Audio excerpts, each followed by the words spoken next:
Hey everybody, welcome back to the Fantasy Football X Factor podcast. I'm your host, Bobby Lamarco. This week we'll be diving into week 8 of the fantasy football season. Just a couple things I'll be doing right off the bat. I'm going to be talking about key injuries first, just kind of give you a general overview, and then we'll dive into the matchups and see key players to pick up. So right off the bat, I'm going to talk about the Arizona Cardinals. They are dealing with two key injuries. One is Trey Boston, who's their safety. And last week we kind of saw what happened against Denver with Emmanuel Sanders on that long touchdown in the back end. And the loss of Trey Boston in coverage has actually been key for the deep passing game. I think this week against with Arizona playing against San Francisco 49ers, it could open opportunities for Marquise Goodwin. So Goodwin does offer some of flex appeal this week. He has definitely taken over that key number one role for the 49ers. He's running by far the most routes now on the team. And Pierre Garçon looks to be questionable in this week. He hasn't been ruled out yet, but it looks like he will not play, and that's pretty big news for Marquise Goodwin's target share, and I think that puts him firmly on the flex radar. The other one's Corey Peters for Arizona on defense, and Corey Peters is their defensive tackle, and the loss to that Arizona run defense is already atrocious, and I think this week Phillip Lindsay, with Freeman out of the lineup, you need to have Lindsay in your lineup. He's a must-start player because of this, but also the loss of Corey Peters now opens up that run game even more. That's already been towards the bottom of the league. On the other side, San Francisco, like I just talked about, Weston Richburg is the only one that he might be out of the game. He did not practice on Friday, so he could be out. That's a big downgrade for the run game and the pass game since he is the starting center for this team. But with the loss of Corey Peters and how bad they've been playing, San Francisco has one of the best run games in football, so I think you can still roll with Matt Breida, who looks like he's going to play. So, the one thing I want to keep in mind with Matt Breida for owners, he did practice he actually practiced in full on Friday. The one key thing with Matt Breida is that they have a game on Thursday next week. So even if he plays this week, it's going to be tough for him with all these injuries that are reoccurring to bounce back on Thursday. It's taken him, he hasn't practiced on Thursdays, let alone play in a game. So it's going to be interesting to see how quickly he can turn this around, or if he doesn't suffer a setback. So I think Raheem Mostert is actually is a must-hold player. If you have him on your teams, keep him, because he could be a starting asset for you next week, even if Breida starts, because it's very likely he could suffer an injury. And then the other one was Pierre Garçon we just discussed, which I think is big news for, of course, Marquise Goodwin. Another team I want to talk about is the Theo Riddick will be out for Detroit. This is big for Kerryon Johnson once again. We kind of saw Kerryon Johnson break out on the ground. He is fantastic. It's really just a snap count thing for him. It's getting him on the field more. So with the loss of Theo Riddick, it puts Kerryon Johnson firmly onto the RB2 radar, and he has RB1 upside. So he's a must-start player for me as well with the loss of Theo Riddick for this game. So I think you fire up Kerryon Johnson in any format with confidence as a high-end RB2, low-end RB1 this week. Moving to Indianapolis, there's a couple key ones in Indianapolis. So the first thing I want to talk about is the safeties. They're going to be bet down both starting safeties. Clayton Gathers and Malik Hooker are both out in this game. And I think this is big news for a guy like Jared Cook, who has, he started off hot. But, he's going to have a lot more opportunities now against this team who already kind of struggles versus tight ends already. They do allow above average pass catching for tight ends, receptions, and they also do allow more yards than the league average. So I think this is a big matchup upgrade for Jared Cook. And then the other one is also Martavis Bryant. So we talk a little bit about, Trey Boston in Arizona. It's the same thing with Malik Hooker. These guys are good in coverage, and Hooker's one of the better cover safeties in football. So I think this is going to be big news for a guy like Martavis Bryant, who could take the lid off the defense now with the communication in the back of that defense not as up to par with their starters out. I think Bryant can get a couple long ones in this game, and he's actually a good wide receiver 3, boom bust wide receiver 3 this week, I think, and could be a great DFS tournament play. The other one out for the Indianapolis Colts is Ryan Grant. Ryan Grant, obviously, this isn't as big news now with T.Y. Hilton's return, and I also think that because of the matchup, I think we're going to start seeing the Erhardt Perkins offense run by Frank Wright. We're going to start seeing them more involved with, the return of Jack Doyle. Eric Ebron, T.Y. Hilton is going to be your trio, and we're going to see a lot of focus on them from now on. I think Ebron's still going to have a good value, but I don't think he's that elite tight end one he's been with Doyle out. The next team up I want to talk about is the Jets. The Jets, this is an interesting one for me because their Buster Skrine is returning to the lineup, and Buster Skrine has been bad in the slot, and so has his backup, Perry Nickerson, has also been. But, they actually got some good play from Roberts, who's their other corner, And I'm actually kind of interested to see how this is going to work out because, Perry Nickerson and Buster Skrine have been beat up in the slot, which could be good news I think it's best news for Anthony Miller. And, so we'll see. With Tremaine Johnson continues to be out, I think that the matchup to exploit in this game is going to be Anthony Miller, who has been getting targets downfield. So I think that Anthony Miller is another guy who makes for an interesting wide receiver 3 play this week because of that injury. The couple other ones, obviously, Quincy Enunwa is still out. Robbie Anderson didn't practice on Friday. And Spencer Long, who's the starting center, will be out for this game for the Jets. So I'm really not excited about any of the Jets players based on these injuries. I unfortunately started Jermaine Kearse last week in the league, and he gave me a donut, which was horrible. So it is what it is. On the Chicago side, it's Eric Kush, who's their guard. It's a downgrade for Jordan Howard, especially because he's already a touchdown-dependent RB2.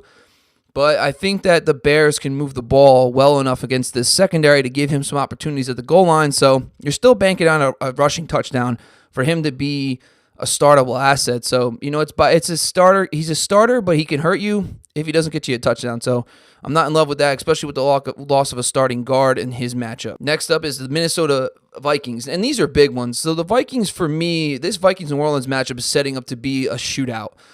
Mostly because Minnesota's defense was starting to make a comeback, and they're getting Everson Griffin back, who's a stud at the pass rush. But New Orleans is very good offensive line, and I think that with the losses, so they're going to be down Anthony Barr, they're going to be down Xavier Rhodes, and also Andrew Sendejo again. And Andrew Sendejo is a better cover safety, better than Harrison Smith. Smith's more the guy in the run game. Sendejo is actually better in coverage. And I think that will open up things for guys like Ben Watson again. Minnesota has struggled a lot versus tight ends already this season. I think Ben Watson has a solid game. And I think the Anthony Barr loss is big as well. Anderson, with Griffin coming back, and the loss of Barr, I think we're kind of, Griffin's a superior pass rusher, but I think the loss of Barr does help. And also Xavier Rhodes. Xavier Rhodes is one of the better cover corners in football. And that really opens up Michael Thomas's matchup. It's going to be interesting how they work because they usually use Rhodes as a shadow corner. And now Trey Waynes cannot keep up with Michael Thomas. And then you're plugging in Mackenzie Alexander, who's been struggling in the slot. And, Cam Meredith donutted for me also last week, unfortunately. But I think that this week he has the plus draw. But I am not touching Cameron Meredith because the Saints use a lot of 2 tight ends. Dan Arnold was actually running routes and getting targets, at the same clip that Meredith was. Meredith didn't even get targeted. He got targeted in one pass. It was an overthrow. It didn't even count on Pro Football Focus. So they're running a lot more 2 tight end sets, and I think that really helps Tre'Quan Smith. I think that helps and Ben Watson more. So I think Tre'Quan Smith is the one that's kind of interesting to me as a wide receiver 3 play. I think you're really banking on, he's going to get you that 6 targets in this game, but there is shootout potential. So I think you can really flex a Tre'Quan Smith this week because of the fact that Rhodes being out. Well, now you got to you can't just leave Rhodes on an island with Michael Thomas. That draws more attention to Michael Thomas, maybe more double teams, giving Tre'Quan Smith more one-on-one. So I think that's a big upgrade for Tre'Quan Smith's matchup because now they can't leave Rhodes on an island with Michael Thomas. So I think Tre'Quan Smith, to me, is now a much better starter than he was with Rhodes in the lineup. Next team we could talk about is the Cleveland Browns. We have E.J. Gaines and Joe Schobert. Schobert is actually the linebacker. He's actually the best linebacker they have on this team. He was out last week, and Cleveland's going to be playing against Vance McDonald. And the pass-catching RBs for James Conner, I think this is big upgrades for the pass game for both of those players. I think that Vance McDonald can continue to be a solid low-end tight end 1. And I think James Conner also as an RB, he could be solid as well in the passing game with his loss. And E.J. Gaines was just playing pretty well. But I think that, this matchup doesn't matter with the Steelers coming off the bye at home. I'm actually much bigger. I'm, more focused on the Steelers pass catch. I think Antonio Brown can eat, and Juju Smith-Schuster always plays well in his career versus the Browns. I think Big Ben with the rest and everything is going to be good. The one key loss for the Pittsburgh Steelers that we should talk about is they lost their tackle, Gilbert. So Gilbert will be out of this game. And the Browns do have a pass rush. So, the loss of Marcus Gilbert, is going to be big for them for protecting Big Ben. The next game, just want to talk quickly, Carolina Panthers and the Baltimore Ravens. The Carolina Panthers, the one key guy that they're going to be losing is Torrey Smith. I think that kind of opens up some opportunities for DJ Moore, but I don't think it makes much of an impact for fantasy purposes this week. I think DJ Moore could be a DFS dart throw because he'll get more snaps, and the guy is explosive. So, I'm not starting him in any season-long leagues. Baltimore continues to be down 2 starting offensive linemen. Marlon Humphrey is also out, but Jimmy Smith steps in. They used Jimmy Smith to shadow last week, so they have a lot of confidence in him as well to be shutting down number ones. You most likely will see a lot of Devin Funchess this week. Marlon Humphrey was playing at a high level as well, but when you have a guy like Jimmy Smith on the bench, I don't think it really impacts the defense that much. And then also the 2 starting guards. So the 2 starting offensive linemen are out, Hurston and Alex Lewis. So this is big news for the Ravens run game. I don't think that you could start Alex Collins because of that. I don't even think you could touch any of the running backs in this game. I think you're just sticking with the pass catchers, including Michael Crabtree and John Brown. The big one, so the biggest game of the week for me that I'm excited about is Cincinnati and Tampa Bay. And just because of the metrics that I've reviewed, but also the injuries are big on both defensive sides. So Cincinnati's going to be down 3 key starters. They're going to be down Nick Vigil, Vontaze Burfict, and Darqueze Dennard. Dennard's the starting slot corner for the Bengals. Last week, his backup came in and he's got beat up. He's averaging over 3 yards per coverage snap. So I think that makes somebody like Adam Humphries kind of interesting to me, especially in PPR leagues. I think Adam Humphries, he saw 9 targets last week, and he's still running a lot of routes. So I think that, Adam Humphries, to me, is now on the flex radar in PPR, and he could be on the flex radar for half point too. So it's just someone to keep on. He got 9 targets in that game. The 2 linebackers are huge in the run game. I think Peyton Barber bounces back. I'm a Peyton Barber owner in one of my leagues. Unfortunately, I can only start 2 running backs, and I'm starting Mack and Phillip Lindsay, but Peyton Barber's a starting caliber running back. Cincinnati's already struggling against RBs, but now they're going to be down their 2 best linebackers in this game. I think the Tampa Bay Bucks could really run the football against this Cincinnati defense, especially with those injuries. And on the flip side is the loss of Gerald McCoy, and they lost K1 Alexander to the injury, and they lost Vinny Curry. So they're going to be down 3 players as well. And I think this is big news for Cincinnati. And I think since Andy Dalton's my start of the week, quarterback position, I think him, Tyler Boyd, AJ Green, and then CJ Uzomah. CJ Uzomah is going to, I think, have an opportunity to really beat up on this Tampa Bay defense that struggles horribly against tight ends already. Now they're going to be down one of their better cover linebackers, K1 Alexander, and Gerald McCoy isn't there to put pass rush up the middle. So I think you fire him up with confidence, especially with those injuries. So I'm really loving that matchup. Try to get as much players you can in that game. The next game, Giants versus the Washington Redskins. So my key on this one is that the losses for the Giants, Alex Ogletree, Snacks Harrison, Eli Apple's gone. I think Adrian Peterson just eats them alive. Ogletree has not performed well. He's very overpaid, and his metrics have not been good, but he's still the leader on that defense. He's the middle linebacker. That's a big loss. And then also, for morale as well, with the losses of Harrison getting traded, Eli Apple getting traded, I think Adrian Peterson just eats them alive in this matchup because of those losses. On the Washington side, Crowder is out again, and I'm interested to see how that affects the pass catching core because Paul Richardson's coming back, and I've been very high on Paul Richardson. Unfortunately, he suffered that shoulder injury, which is tough, but he's someone to me where I started noticing he started building a connection with Alex Smith. So he's someone to monitor too, especially in this latter half of the year, because I think that with Crowder can't stay healthy, Doxson has been underperforming. Jordan Reed hasn't been great. I think Paul Richardson can carve out a serious role in this offense in the second half of the season. Denver versus Kansas City. There's some key injuries in this one. Jared Valdir continues to be out, the tackle for Denver. And then there's safety Darren Stewart is out as well. That's big news for a guy like Travis Kelce, who's the best start of the week, probably at the tight end position, hands down. So get him in your FanDuel lineups because he's going to eat in this matchup, especially now with one of their better safeties out in coverage for the Denver Broncos. And they also are going to be down Royce Freeman. And we talk a little bit about Phillip Lindsay later in the show about how he's a must-start player with Royce Freeman on the shelf. For the Kansas City side, they are going to be out with without their starting center, Mitch Morse, but he was out too last week. It doesn't even matter. This offense will keep rolling. Justin Houston will be out still as well, but the defenses look great in the last couple of weeks, and I've been saying that for a while now. The Chiefs' defense is very underrated. They were more of circumstance, a product of circumstance, being up big and being in a lot of prevent defense. So we've seen that over the last couple of weeks. They kind of performed pretty well, and they're still really bad against the run. Finally, the last one I want to talk about is the Jacksonville Jaguars will be down AJ Boye and also Tyler Patton, who was their slot corner the last couple of weeks with DJ Hayden on the shelf. I think Alshon Jeffrey becomes a much better play. I don't think this helps Nelson Aguilar because what they're going to be doing is they're bringing down their young safety to cover. And we kind of seen this over the last couple of years. He's actually better in coverage than their starting slot corner. So I'm not in love with Nelson Agholor because of these injuries. I think that Agholor is going to be facing off against a pretty decent slot corner of this kid Harrison from, the rookie. So I think I'm not all over it. I think it's actually a downgrade. It's kind of like we've seen this before with the Dolphins when they lost Bobby McCain in the slot, and then they brought down Micah Fitzpatrick and he played. We see that in Houston. We saw the Honey Badgers playing the slot. Sometimes an injury to the slot corner is not a good thing for the slot receiver next week because the safety that comes down is better in coverage. I think that's the same thing we'll see with Nelson Agholor. All right, so let's do the matchups now. The injuries are over with.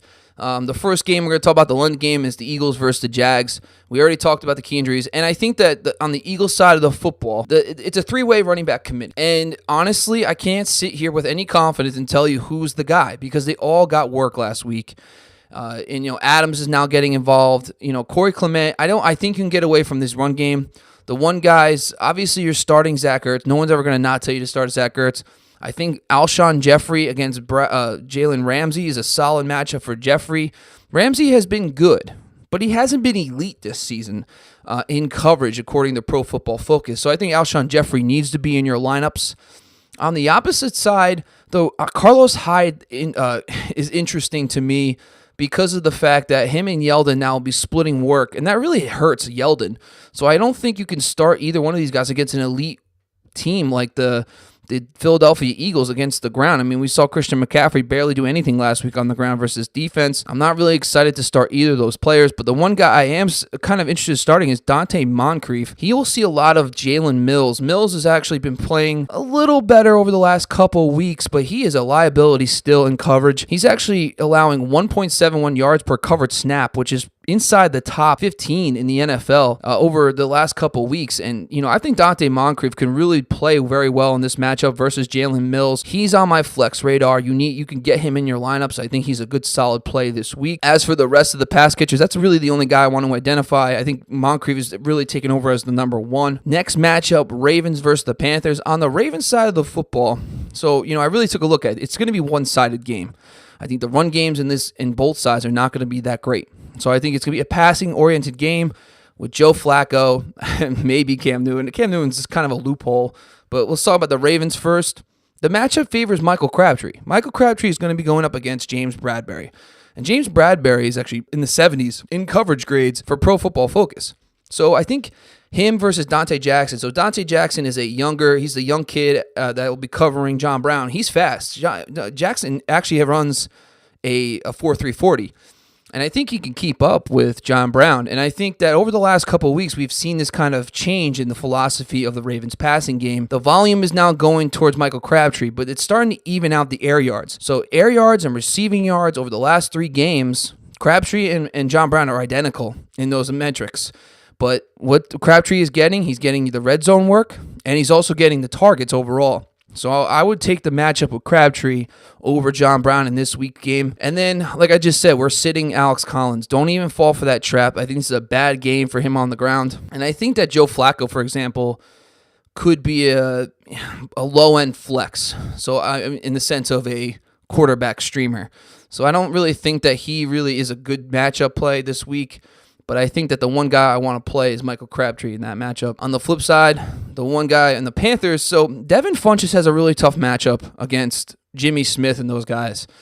And I think the one guy I want to focus on is Greg Olsen. So Baltimore has struggled against tight ends over the last couple weeks. And I think that we could really see, for example, last week we saw Ben Watson 6 for 6 and a touchdown. 6 targets, 6 receptions. I think Greg Olsen can exploit the matchup this week. So if I'm starting a guy I want in this matchup, it's going to be Greg Olsen over a guy like Devin Funchess, who's going to be in a tougher matchup versus Jimmy Smith. Obviously, you're still rolling with McCaffrey. Even in a tough matchup, you just can't get away from a guy like that. But McCaffrey is a guy you want to target in trades after this week. So once this week's over and he kind of has one of those okay games, let's hope to God he has an okay game. Target him in trades because he's one of the very few bell cows in football. On the Broncos and Chiefs game, we kind of just talked about all the Chiefs players, but the one guy I want to target is Sammy Watkins. I think this is a Watkins week. You can play him. He's going to be going up against Bradley Roby. Bradley Roby hasn't been good in coverage this season. I think that this is an exploitable matchup for Sammy Watkins. And the other thing too is that the Denver Broncos have done a decent job containing Tyreek Hill. So that will open up opportunities for a guy like Sammy Watkins. I think Travis Kelce eats, but I also think that, there's going to be plenty to go around, and I think Sammy Watkins can be in your lineup this week as a wide receiver 3 flex play. On the Denver side, it's Phillip Lindsay for me. This is the guy you want. You want to play Phillip Lindsay. I mean, God, if he does not go off this week, he is just, the way he looks, the way he runs on film, he is fantastic. And he's been great all season long. He's been one of my favorite players to watch. And with Royce Freeman on the shelf, Kansas City is one of the worst run defenses in football. I've always talked about the fact that their pass defense is actually underrated. Their run defense is just as bad as advertised. Phillip Lindsay needs to be in your lineup. He's a must-start player. He's an RB1 this week. The one other guy, obviously starting Emmanuel Sanders, but the other guy you want to kind of you can get away from is Demaryius Thomas. To me, he's not exciting. Doesn't offer that much upside in this game. I think that he's starting to split a lot of work with Courtland Sutton on the outside. I think that Jeff Hireman, for example, has a better matchup against the Chiefs than Demaryius Thomas does with the outside corners of Orlando Scandrick. So I think that, for me, we can get away from Demaryius Thomas. The guys you want to start, Phillip Lindsay and Emmanuel Sanders in that game for the Broncos. All right, so the next game I want to talk about is the Browns versus Steelers. And let's talk about the Browns first. So Morgan Burnett returns for the Steelers. I'm actually playing the Steelers defense as one of my favorite streamers this week. Not really excited about any of the Browns players in this matchup, especially with how well Joe Hayden's playing. Really solidified that secondary. Mike Hilton has been playing very well in the slot over the last couple of weeks, so I could slow down Jarvis Landry. Morgan Burnett's return can slow down David Njoku. And the Steelers have one of the better run defenses in football, so I don't see a big game from Nick Chubb. But I will say that if someone's going to score in the red zone, it's going to be Nick Chubb. So I think that he's a touchdown-dependent RB2 in this matchup. I'm not expecting big things from the Cleveland Browns offense, so I'm starting the Steelers defense in this game. On the Steelers side, starting your studs, obviously, but the one is Vance McDonald. I think that Vance McDonald, he had that one bad game, and everybody was excited for him against Atlanta Falcons, and he laid a dud. Atlanta Falcons are actually pretty good against tight ends. We saw it this week against Evan Ingram. Didn't do much. They are really bad against receivers, and they haven't done much this season, but they know how to stop the tight end, at least. And I think that's surprising because of the losses of their safeties. So I think that Vance McDonald actually, he's actually a good starter this week, and he could be in your lineups as a low-end tight end 1 in this matchup. Next game is Lions versus Seahawks. So for the Lions side of football, with Theo Riddick out, you got to keep rolling with Kerryon Johnson. And the Seahawks run defense has actually been very vulnerable in the sense of they do see a lot of rushing attempts in volume. They see a lot of rushing yards, and they give up a lot of rushing touchdowns this season. And the metrics for the offensive line for DVOA, it's kind of an average matchup. So it's a winnable matchup for Kerryon Johnson. So I think you really should keep rolling with him. As long as Theo Riddick's on the shelf, he's a must-start player. Even when Theo Riddick comes back, he's going to be consistent. So I think you keep rolling with Kerryon in this matchup. And then if you have to choose between the pass catchers, you got to go Kenny G. He has the best matchup against Shaquille Griffin. I think he is still the true number 1 receiver in this offense. And I think that if I'm going to go with anybody, I'm going to go with the matchup against Shaquille Griffin with Kenny G. The other receivers like Marvin Jones and Golden Tate are just constant flex guys. They are not must-start players. They do have plus matchups, but Detroit slows the game down. They have actually seen the least amount of targets in the NFL. So they slow the game down a lot. And Seattle likes to run the football as well. So if you can get away from Golden Tate, great, but they both have winnable matchups according to PFF, so you can flex them both if needed. On Seattle's side, it's a Chris Carson game for me. The addition of Snacks Harrison is huge for Detroit, but Detroit was horrendously bad against the run. So it's like, yeah, Snacks comes in, he's great, he's a good improvement, but he's only one guy. The Giants' run defense wasn't that great with Snacks Harrison, but so I still feel like this is going to be a big Chris Carson game. He's a must-start player for me. He's got a top 5 run grade matchup. So they do adjusted line percentages for offense and defensive line. So when I put those metrics together for the matchup, they have a top 5 matchup. So Chris Carson needs to be in your lineup. And the other guy all 3 receivers, like I just touched on, it's a low volume game for these receivers. Every one of these guys, David Moore, Tyler Lockett, and also Doug Baldwin, have plus matchups according to Pro Football Focus.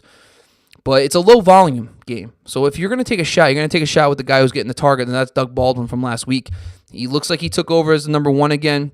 And we also just saw Detroit get lit up by a slot receiver, Danny Amendola. So based on that, I'm sticking with Doug Baldwin this week as a must-start player for me because of what we saw last week with Danny Amendola did to this defense. One thing I just want to touch on, too, is Ed Dixon's return. So Brian Schottenheimer uses tight ends.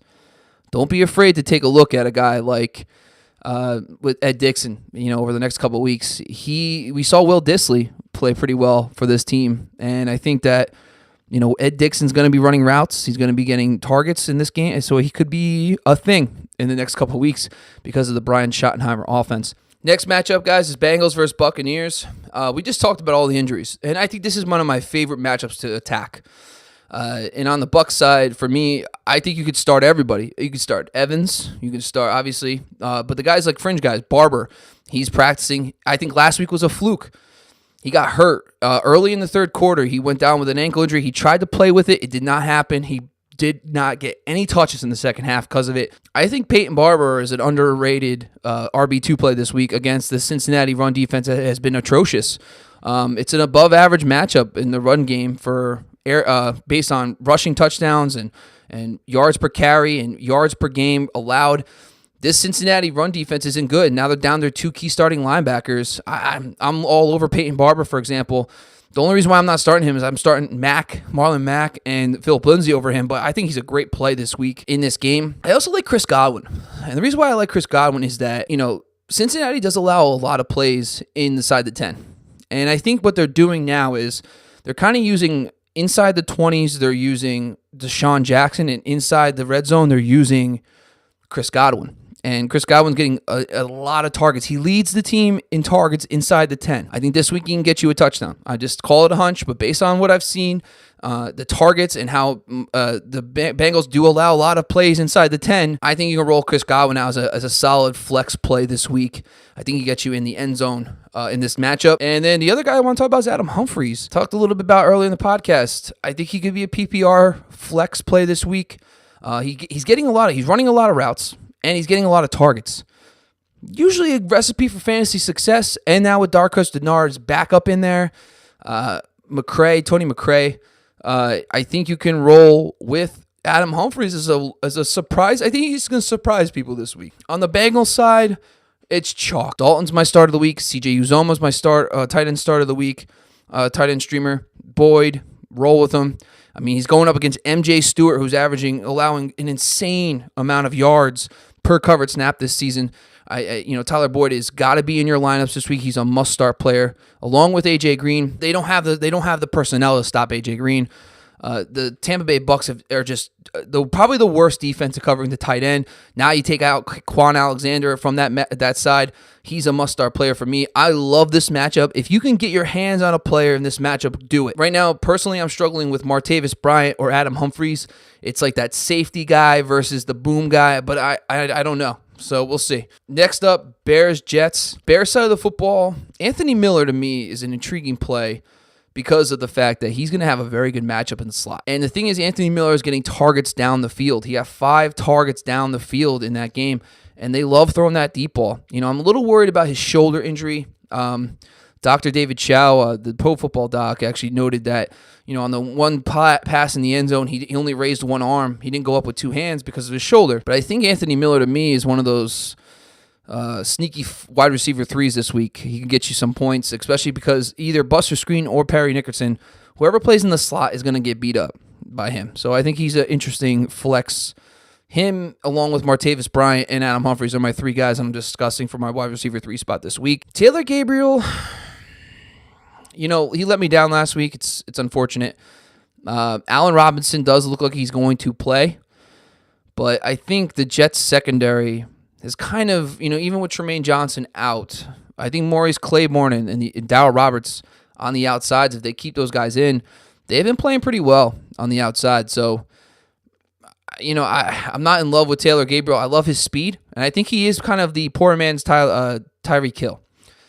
But I kind of am more interested in Anthony Miller behind guys like Trey Burton and, of course, Tariq Cohen, who I think are great starts, obviously. But, the one other guy I do want to talk about is Jordan Howard. And I think Jordan Howard is on your flex radar this week in this matchup because he's just a touchdown or bust RB2.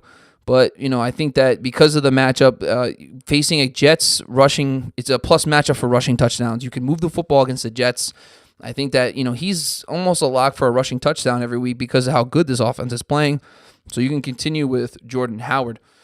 But if you're going to take away from the Bears, you're going to play Burton, Cohen, Trubisky, and you could flex guys like Howard and Anthony Miller. On the Jets side of the football, I'm starting the Bears D.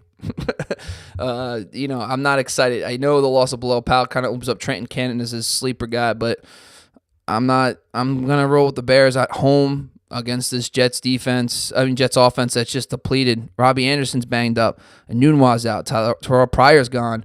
Bilal Powell's out. I'm just not interested in, risking, and also they'll be down their starting center in this game. I think that you got to roll with the Bears. I don't really want to get cute and start anybody else. One PSA I will say is pick up Chris Herndon, put him on your bench because next week he goes up against a Miami defense that's allowed 4 passing touchdowns to tight ends over the last 2 weeks. They are very bad against covering the tight end. I think Chris Herndon can take advantage of that matchup. So if you have a bench spot to stash, or if you have a Zach Ertz or Eric Ebron, and they have a bye next week, Chris Herndon makes for a very interesting weekly streamer. Next matchup, Giants versus the Redskins. The thing is not so much injuries, but more of the departures. So on the Giants side, they lost Snacks Harrison, Eli Apple, and Alex Ogletree, who's their middle linebackers out. I have a feeling, I'm telling you, Adrian Peterson, I talked about earlier in the podcast. Not only was this already a good matchup for rushing attempts and rushing yards and rushing touchdowns, but now you take away their best interior defensive lineman. Adrian Peterson is going to eat them alive. This guy's running like he's 26 out there. He looks very good. And, he's running with a lot of explosion, elusiveness. He's breaking tackles, rolling with Adrian Peterson. He's a must-start player for me. The pass-catching core, the Giants' defense isn't the same thing as last year. I told this on my Giants podcast in the offseason that Randy Beecher, who is the former Arizona Cardinals defensive coordinator, they're tougher against tight ends. So I don't really love Jordan Reed in this matchup. I think the one person that I'm kind of intrigued about is Paul Richardson. I've been talking about him a lot. So he can't start him, but he's someone that I'm going to keep an eye on over the next couple of weeks. On the Giants side, it's kind of chalk here. I mean, you're going to start your Odell Beckhams and your whatever that running back's name is. Oh, yeah, Saquon Barkley. And then the other guy is kind of Sterling Shepard. He's going to continue to get a lot of looks, but I think Evan Ingram last week, like I talked about, the Atlanta Falcons are surprisingly good against tight ends, and I think you're going to start seeing that shift back to Evan Ingram from Shepard. I think Shepard's one of those prime guys you want to sell high on. He has a wash matchup in the slot against Fabian Morneau, who is the slot corner for the Redskins. I don't think this is a great matchup for him in any way, shape, or form. I think that he's going to get you a reasonable game, 5 for 60, somewhere in that area, but I'm not expecting a big game for a guy like Sterling Shepard. I think we're going to start seeing the emergence of Evan Ingram as the number 2 behind Odell in the next couple weeks. So my advice in this matchup is sell high on Sterling Shepard before it's too late. The next matchup is Colts-Raiders. We talked a little bit about the injuries to the safeties, but let's talk about the Colts side offensively. The health of the offense coming together. Jack Doyle's return. I'm telling you right now, go get Jack Doyle. I love Jack Doyle. And it's unfortunate. He was my main tight end of the offseason, and it has not come to fruition yet because of his injury. He hurt his hip. I don't think you can play him this week because he's coming back from a hip injury. I think that he has the bye coming up as well. He might not even play. We're not sure, but he is practicing in full. You need to get Jack Doyle on your team. I'm telling you right now, I'm a Zach Ertz owner, and I'm considering picking up that Jack Doyle during the bye and then trying to trade Zach Ertz to get myself a stud wide receiver or running back. It's just because the way the Erhard Perkins offense is set up, but also in the offseason, Doyle was the main red zone guy. If you guys watch the Colts games, They are They are the most inconsistent wide receiving core in the NFL.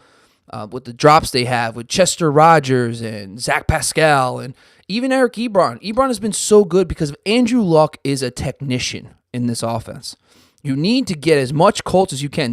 They're going to become a top 5 offense over the second half of this season with Andrew Luck running the helm because that offensive line has become great. And Marlon Mack has established the run game. I'm scared for Marlon Mack's health. The guy can't stay healthy. I get that. But he's practiced on full. He's one of my top 10 running backs in the NFL this week. You need to have Marlon Mack in your lineup. You need to have T.Y. Hilton. You need to have Eric Ebron. I mean, these guys are going to be fantastic. I think Eric Ebron's another sell high candidate.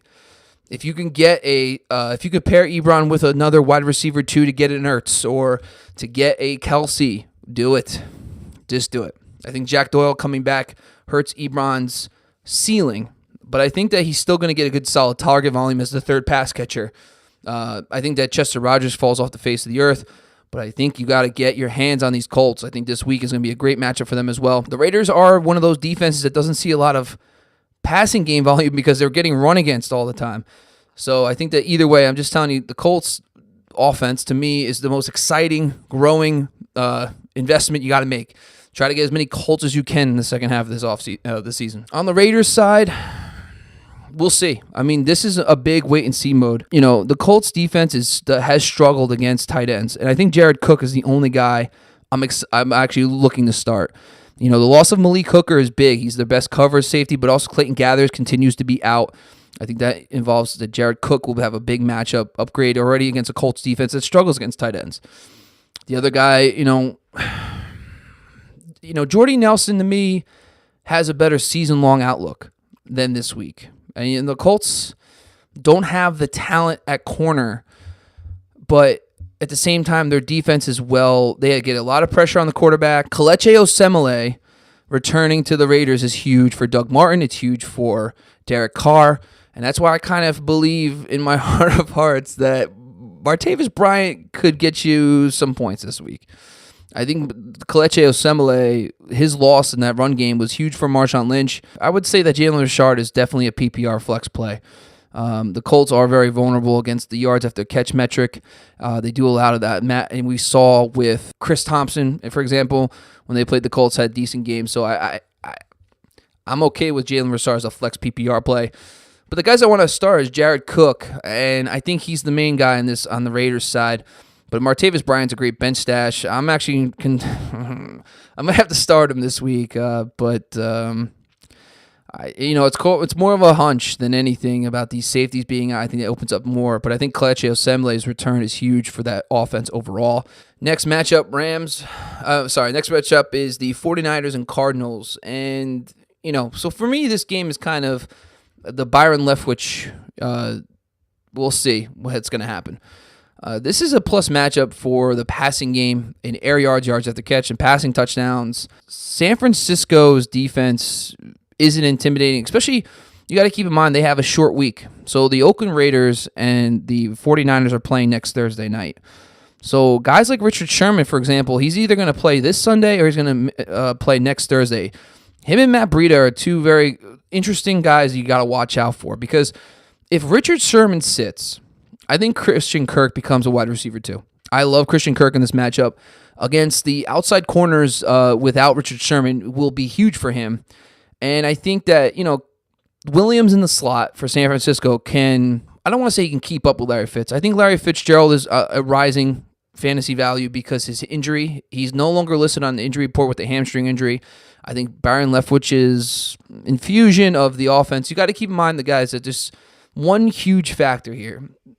The Air Coryell offense that was run by Bruce Arians is a completely different offense than the Erhard Perkins offense or whatever the hell you want to call Mike McCoy's offense. So you're not going to see this Bruce Arians offense this year. So he's going to have to use wrinkles from the playbook that might have vertical style concepts to it. He can't overhaul this offense. So I'm cautiously optimistic that David Johnson's going to be able to do it in the passing game. The run game metrics are very bad.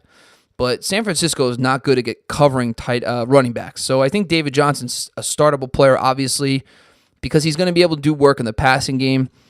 I think Josh Rosen's very underrated. He's been very good. I think that the Cardinals are one of those teams that's plagued by drops, but I think that this infusion of a new offensive coordinator to open up this playbook a little bit will be good for Rosen. It'll be good for Kirk, Chad Williams, and it will be good for Larry Fitzgerald. So I think the guy that I'm most intrigued about is Christian Kirk. If Richard Sherman is out, I think Christian Kirk really could have a nice day, and he's on my flex radar along with Larry Fitzgerald and David Johnson. On the 49ers side, it's going to rely through the run game. I think so. We talked a little bit about Trey Boston being out and Corey Peters for the Arizona Cardinals defense.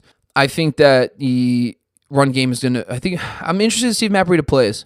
You gotta remember, they have a short week next week, and, if he does suit up great, it's going to be hard to get away from him in this matchup. And Raheem Mostert is another guy. He's a great stash because I just don't see, with the injury that he has, the reoccurring injury he gets during the game, it's going to be hard for him to either play a full game this week and next week. So Raheem Mostert's a hold. I think you got to start Matt Breida if he plays. I think Marquise Goodwin, outside of 1 week, Arizona only used Patrick Peterson once as a shadow corner. It makes a lot of sense for them to shadow him with Marquise Goodwin. I don't think you should really risk playing Marquise Goodwin in this matchup. I think George Kittle is the only guy you want in the passing game, and then you're rolling with the running backs. But the one thing I will say is if Matt Breida sits, Alfred Morris becomes an interesting player as well because Alfred Morris will be the goal line back. Raheem Mostert has not seen a single carry inside the 10, so if Matt Breida does sit, Morris will be the goal line back. It does cap Mostert's upside, but he should be a great play, and I think Morris is on the flex radar in standard leagues and half point as well, because he will get goal line work in that offense if Matt Breida is out. So on the Packers-Rams side, so Packers are coming off the bye and they're playing against this Rams team that's just steamrolling people. But I think the loss of Cooper Kupp has been big for this offense. Cooper Kupp was performing at a high level. I think that, the Packers are good against the pass. I think this is a big Todd Gurley game. So on the Rams side, you're just going to play, it's chalk. You're going to Goff, you got Gurley, you got Cooks, and you got Woods. And I would not touch anybody else in this matchup. On the Packers side, it's just like, is Aaron Jones going to be the guy? I'm not joking. Inside the 10, Aaron Jones has 2 carries. Jamal Williams has 2 carries. Ty Montgomery has 2 carries. There's no goal line back. There's no passing down back. They just rotate series.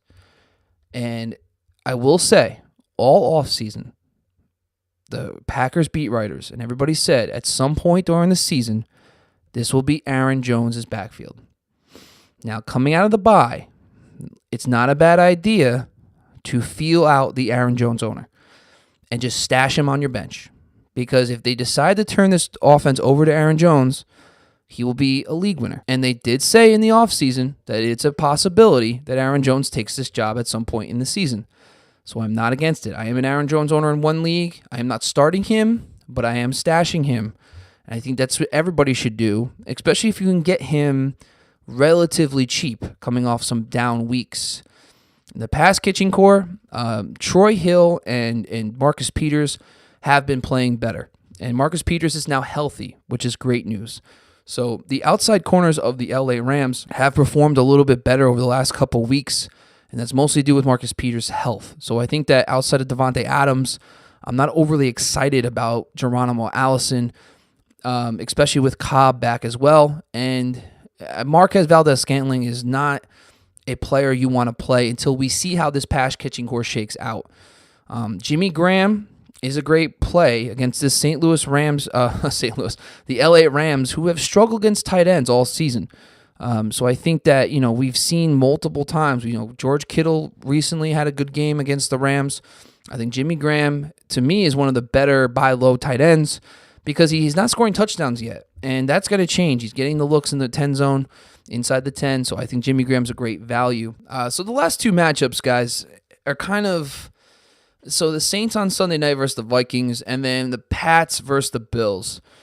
So let's talk a little bit about the Saints and Vikings. The Vikings' injuries on defense are huge. They're huge. Anthony Barr, being out is big. The losses of Andrew Sendejo, Xavier Rhodes are big. And I think that's huge because the New Orleans pass defense, even with the great acquiring of Eli Apple, Marshawn Lattimore might be able to slow down Diggs, but he's not going to stop him. No one's going to stop Adam Thielen.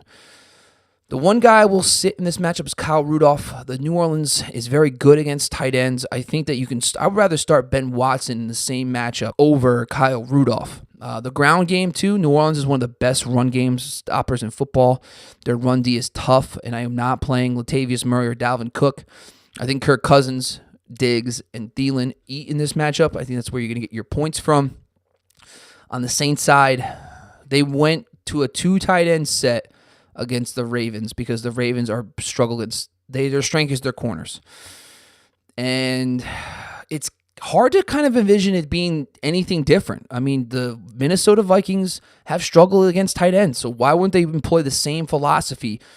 Beef up that offensive line to be able to run the football against a tough run defense. I could kind of see that same thing. They need a little more success running the ball. They'll do it better with 2 tight end sets. So I can see kind of them employing the same exact philosophy, making Ben Watson a very intriguing start for me this week. The loss of Xavier Rhodes, like I talked about earlier, is opening up the game for Michael Thomas to have a huge game in this matchup. But I think this opens up opportunities for Tre'Quan Smith. Now that you cannot leave Rhodes on an island with Michael Thomas, that means you're going to have more double teams on the one side of the football versus Michael Thomas opening one-on-ones for Tre'Quan Smith. I think Smith is now a much better play because of the loss of Rhodes. The running backs, Kamara and Ingram, both are startable in this game just because of the fact that, they're going to move the football. I'm expecting a little more points in this game. So I think that Alvin Kamara is a must-start, obviously, but I think Ingram is a great RB2. He will get you, I could see him he's going to have chances to score. The last matchup, Pats versus the Bills. Just don't do it. Don't do the Bills. Just don't do it. It's just not worth it. Derek Anderson is a veteran presence. This week, Kelvin Benjamin gets Stephon Gilmore. You don't want to touch that. Charles Clay has never performed well against the Pats. Do not touch that. The running backs, the Pats have a good run defense. You do not want to touch that. Pats defense is a great play. We all know that. No one needs to tell you that against the Bills, who allow the most points to defenses in fantasy. On the Pats side, Tre'Davious White will be probably on Josh Gordon. That's a size mismatch, though. So it's going to be interesting to see if Gordon can perform against a tough... The thing with Gordon, it's mental. He's got to learn this offense. So he's out there not playing fast yet. And it will come over time. The only good news is that the Erhardt-Perkins offense run by Todd Haley this season is the same concepts that they run Erhardt-Perkins offense with the Pats. But it's going to take some time because Tom Brady likes players to run certain routes certain ways. Josh Gordon can't play fast yet, so I think that might hurt him a little bit against Tre'Davious White. I think Julian Edelman is the must-start player in this matchup. I think that with Gronkowski looking doubtful, Edelman is great in this matchup. Edelman, White is great in this matchup. The Bills are more vulnerable in yards after the catch versus air yards. But I also believe Chris Hogan is on the flex radar. Like I said last week, it's just, he doesn't get any attention anymore. He's getting one-on-ones, and this guy can get open. Now with Josh Gordon lifting the top off of defense, Julian Edelman taking attention away. It's the best thing that could have happened for Hogan. Hogan's not a number one receiver talent, but he's a good football player. He's a great complementary piece, and we've seen it the last 2 weeks. That puts him on the flex radar. And the last one's Kenyon Barner. Yeah, you can play him. I mean, it's just, he's going to get you 10 to 15 carries, and if this game gets out of hand like everyone thinks it will, he's going to get you probably 15 to 20. And for a Pats offense, you got to take him. So he's a great, flex RB2 possibly if you need him to play. So I have zero problems with that. And that pretty much wraps it up, guys, for this week. The one thing I do want to say is, so I do post a lot on FFX Factor on Instagram and Twitter. So please follow me there. If you guys can, just give me some likes and give me some feedback. That'd be great. But that pretty much wraps up the show for today. Bobby LaMarco, once again, the Fantasy Football X Factor, signing off for Week 8. And I'll talk to you guys next week. Thanks.